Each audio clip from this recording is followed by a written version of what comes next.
Penjor merupakan salah satu sarana upacara atau upacara dalam Hari Suci Galungan. Penjor adalah simbol dari gunung dan gunung berarti kesejahteraan dan kemakmuran. Hal tersebut disampaikan dalam pemaparan ide Pedanda Gede Ketut Bukit dari Geria Gede Desa Selat Abian Semal, Badung.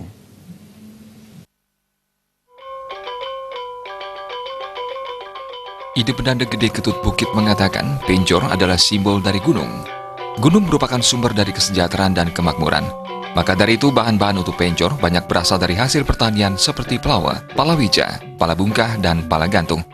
Keberadaan bahan-bahan penjor tersebut tentu memiliki arti dan filosofinya masing-masing. Sang Hyang Iswara meraga atau disimbolkan Marta Upaboga.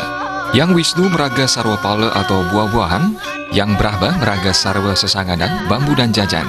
Yang Rudra meraga kelapa atau buah kelapa. Yang Mahadewa meraga ruaning gading, yakni janur kuning.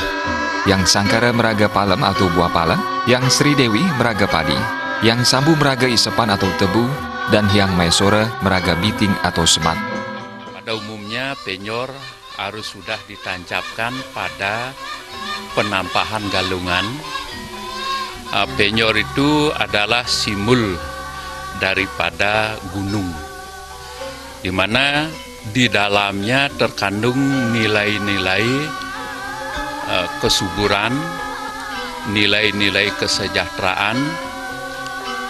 Oleh karena itu makanya penjor dibuat agar tidak keluar dari filsafat yang terkandung di dalam penjor. Karena penjor adalah simbol daripada gunung, maka ciri-ciri yang harus ada adalah sampian penjor.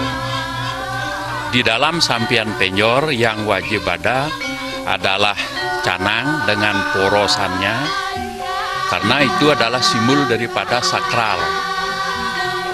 Di samping itu harus ada cerminan dari pala bungkah, pala gantung,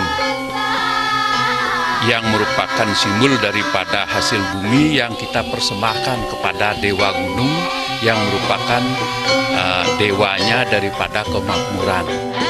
Ide Pedanda Gede Ketut Bukit menyampaikan umat yang berlomba-lomba membuat penjor yang megah dengan biaya besar, tetapi semua kelengkapan penjor tersebut harus ada.